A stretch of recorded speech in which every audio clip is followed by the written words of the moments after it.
ثم جعلناك على شريعة من الأمر فاتبعها ولا تتبع أهواء الذين لا يعلمون. Izin bertanya Ustadz, bagaimana caranya ketika kita menangani diri kita dalam keadaan futur itu bisa kembali lagi itu ke dalam situasi taatnya, karena dalam keadaan futur itu takut gitu terjerumus pada keputusasaan. Ya, jazakallah. Itu pertanyaan dari saya, bagaimana caranya kita menangani diri kita dalam keadaan futur. Ya, barakallah. Baik, bismillahirrahmanirrahim. Alhamdulillahirabbil alamin. Wassalatu wassalamu ala al-mab'uts rahmatan lil alamin, nabiyina Muhammad wa ala alihi wa sahbihi wa man tabi'ahum bi ihsanin ila yaumiddin, amma ba'd. Baik, tadi di akhir dari ceramah tadi saya lupa ya, bahwa saya kan tadi menerangkan posisi harapan itu ada amalan-amalan yang dilakukan. Makanya di ayat itu dikatakan siapa yang mengharap perjumpaan dengan Rabb-nya, ada dua amalannya di situ. Yang pertama, falyamal amalan salihan, hendaknya dia beramal dengan amalan salih. Kemudian yang kedua, wala yusyrik bi ibadati rabbih ahada, jangan dia pernah berbuat kesyirikan dalam ibadah kepada Rabb-nya. Jadi harapan itu harus berbanding lurus. Itu ada jalannya, ada ketentuannya. Itu dua hal pokok. Amalan salih, kapan dikatakan amalan salih? Kalau memenuhi tiga syarat. Itu kaidah ya, kalau mau tahu amalan salih kita lakukan, itu amalan salih, nah, periksa tiga syarat ini. Syarat yang pertama, pelaku amalan salih itu adalah seorang muslim yang bertauhid, tidak pernah berbuat kesyirikan. Itu satu.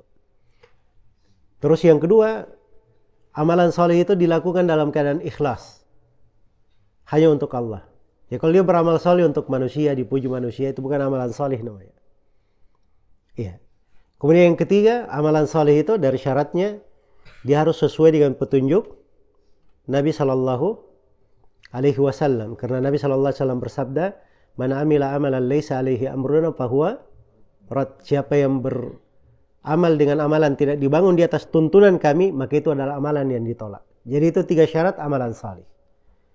Kemudian dikatakan wala yusyrik bi ibadati rabbih ahada. Jangan dia mempersekutukan Allah dengan siapapun. Itu penting sekali di dalam kehidupan. Sebab seorang itu dia jatuh dalam dosa apapun, jangan jatuh di dalam dosa kesyirikan. Dan ini juga dari ayat yang penuh harapan. Innallaha la yaghfiru an yushraka bih wa yaghfiru ma duna dzalika liman yasha. Allah tidak mengampuni dosa kesyirikan dan mengampuni seluruh dari dosa selain daripada itu. Selain daripada dosa tersebut. Baik, kembali kepada pertanyaan tentang keadaan seorang mengalami masa-masa futur, tidak bersemangat atau turun keimanan, turun dari semangat ketaatan. Nah, bagaimana menghadapi diri pada saat mengalami kondisi yang seperti itu? Sebab dimaklumi memang seperti yang dikatakan oleh saudara kita, bahwa di kondisi yang seperti itu kita mengkhawatirkan diri kita jatuh di dalam hal-hal yang tidak baik, bahkan mungkin berputus asa dari rahmat Allah. Iya. Maka untuk pertanyaan ini, pertama ingin saya bacakan dulu sebuah hadits dari Nabi Shallallahu Alaihi Wasallam. Hadits ini diriwayatkan oleh Imam Ahmad dari dua orang sahabat, Abdullah bin Amr bin As, dan ada juga seorang lelaki dari sahabat yang meriwayatkannya. Tidak disebut namanya. Dua orang sahabat ini bercerita dari Nabi Shallallahu Alaihi Wasallam bahwa Rasulullah Shallallahu Alaihi Wasallam bersabda, Inna likulli amalin syirrah, wa likulli syirratin fatrah. Sesungguhnya setiap amalan itu, orang beramal, berbuat apapun, di setiap perbuatan amalan itu ada semangatnya. Dan di belakang semangat ada namanya fatrah. dia turun semangat. Faman kanat fatratuhu ila sunnati faqad ihtada. Wa man kana ila ghairi dzalik faqad halak. Jadi ketentuan di tengah manusia Allah ciptakan seperti itu. Ada semangat dan ada apa? Ada turun semangat. Ada syirrah, itu penuh semangat. Ya. Untuk beraktivitas, beramal. Dan ada masa fatrah, futur. Turun semangatnya. Turun semangatnya. Jadi kalau dari sudut sebagai manusia itu biasa. Biasa. Tetapi ketika masa dia turun semangat, disinilah ukurannya yang membedakan. Makanya Nabi mengingatkan, di masa seorang itu turun semangatnya, sepanjang dia di atas sunnahku, dia mendapatkan petunjuk, mendapat hidayah. Jadi misalnya dia kurang semangat membaca Al-Quran. Biasanya baca Al-Quran tiap hari, tapi ada waktu dia kurang semangat. Maka di kurang semangat ini diambil bacaan yang secukupnya. Tetap dia baca ya Al-Quran. Yang lainnya mungkin dia baca hadits Rasulullah, atau dia baca dari kisah para ulama, orang-orang salih.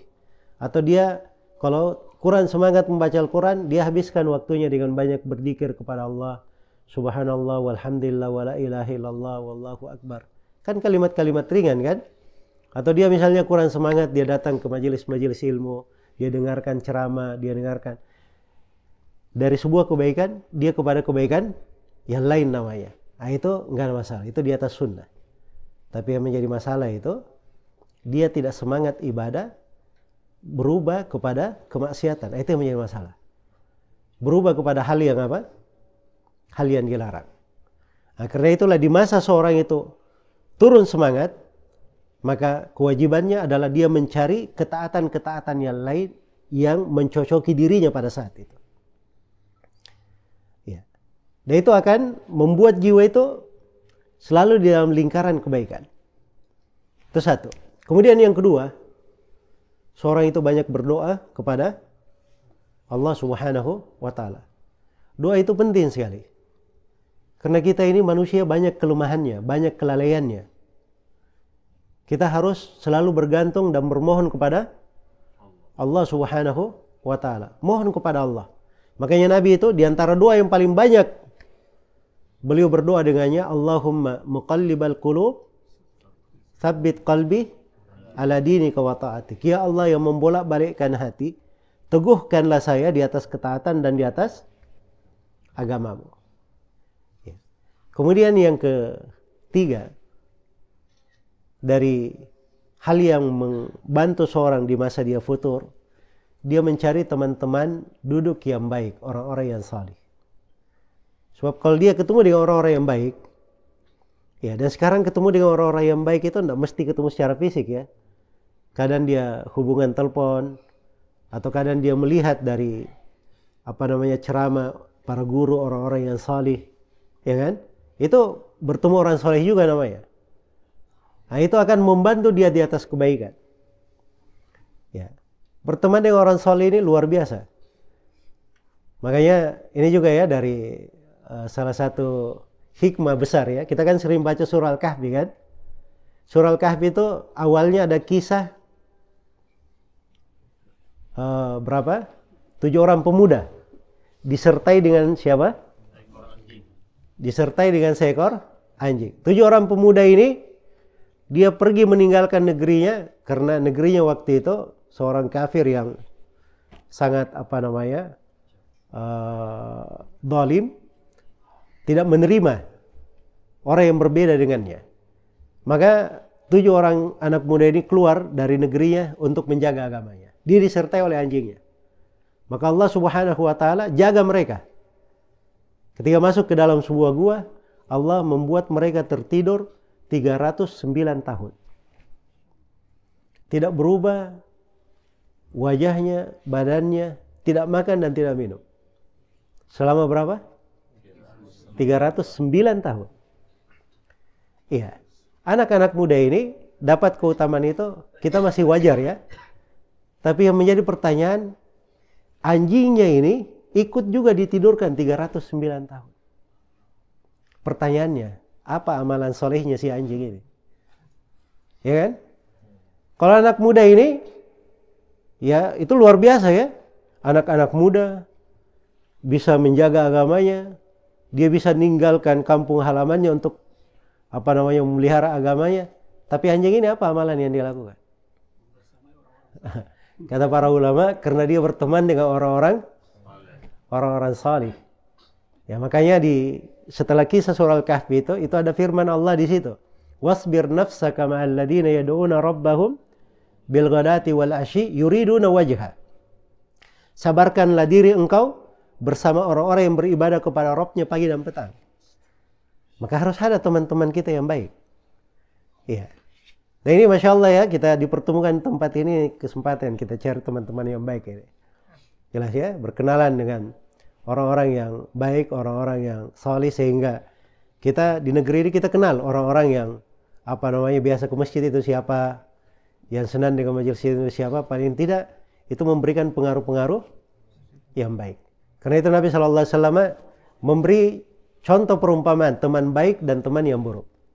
Kata beliau di dalam hadits Abu Musa al-Asy'ari diriwayatkan oleh Al-Bukhari dan Muslim, "Mathalul jalisis salih wal jalisis su' kahamilil miski wa nafikhil kir." Perumpamaan teman duduk yang baik dan teman duduk yang tidak baik itu bagaikan pembawa minyak wangi dan peniup api.